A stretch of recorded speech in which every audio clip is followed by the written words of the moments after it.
Well, hello there. This is Thomas Benner coming to you from Austin, Texas.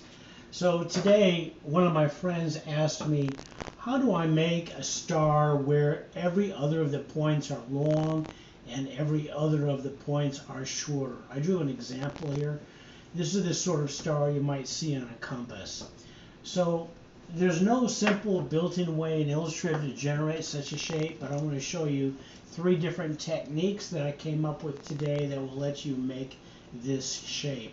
So I've got an 8-pointed star here. You could be any number of points. I just randomly picked the number 8. I'm going to select the star tool, and I'm going to start drawing a star by pressing and dragging. I'm going to hit the down arrow, and I'm going to reduce the number of points to 4. Now I'm going to hold down the Command key and stretch out these points into long, thin points. And there's my first shape. Now I'm going to make another star. Hold down the Command key. And I'm going to make these a little bit, there we go.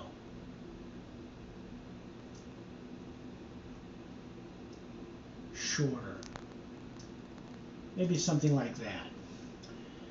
So I've got 2 4-pointed stars. What I can do is I can take these stars and put one over the top of the other, align their centers. I'm most likely going to have to rotate. Get my rotate cursor, there we go.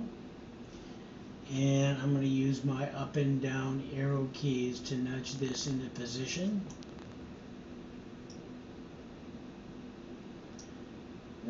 Let's see, maybe something like this. Select both stars, then go to your Pathfinder panel, Window, in the menu bar, go to Window, open up your Pathfinder panel, and in Pathfinder, do a Unite. Of course, it helps if you have your path selected. Somehow I managed to deselect mine. Stuff happens. There we go. And do a Unite. And there's one way to make that shape. Here's another way that I came up with.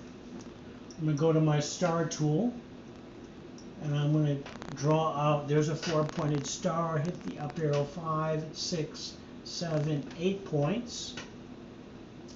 You can hold down the space bar and move it over a little bit. So there's an 8-pointed star. Now you can go to your wide arrow tool, the direct select tool, and select every other of these. By the way, from the center to these outer points, this is known as the outer radius, which is longer. And from the center to these inner points, this is known as the inner radius, which of course is shorter. So the shapes we're making have 2 different outer radiuses.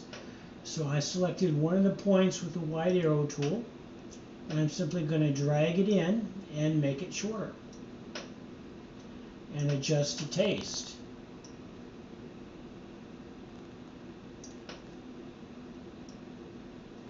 Now I'm sort of eyeballing this, so I'm not exactly sure that these 4 points have the exact same length. If that is important to you, then this third and final technique will be what I would recommend. I'm going to draw my 8-sided star. Let's push this over down into the right so we have a little room to work. And then I'm going to go to my ellipse tool.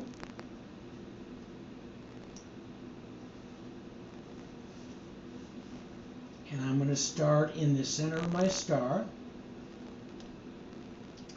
Hold down Option Shift and draw out where I want those inner points to be. Let's say I want them to end right there.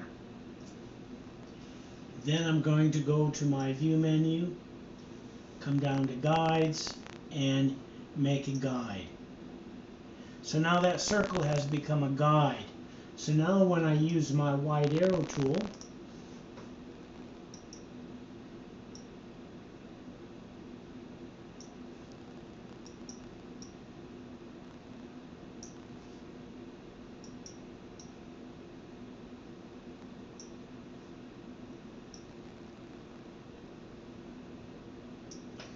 All of these shorter segments, shorter points, are equidistant, have the exact same length from the center.